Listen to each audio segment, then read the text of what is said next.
حضرت عبداللہ بن عمر رضی اللہ عنہما سے روایت ہے، انہوں نے کہا جب مسلمان مدینے آئے تو وہ اکٹھے ہو جاتے اور نمازوں کی اوقات کا انتظار کرتے، کوئی اس کا اعلان نہیں کرتا تھا۔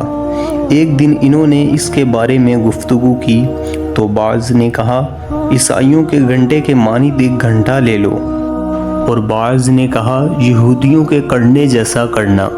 البتہ حضرت عمر رضی اللہ تعالی عنہ نے کہا تم ایک آدمی ہی کیوں نہیں بھیج دیتے جو نماز کا اعلان کرے؟ رسول اللہ صلی اللہ علیہ وآلہ وسلم نے فرمایا، اے بلال اٹھو اور نماز کا اعلان کرو۔ خلف بن ہشام نے کہا ہمیں حماد بن زید نے حدیث سنائی، نیز یحییٰ بن یحییٰ نے کہا ہمیں اسماعیل بن علیہ نے خبر دی۔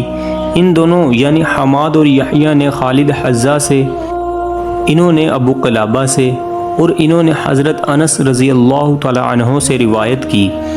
انہوں نے کہا بلال رضی اللہ تعالی عنہ کو حکم دیا گیا کہ وہ اذان دہرائیں اور اقامت اکہری کہیں۔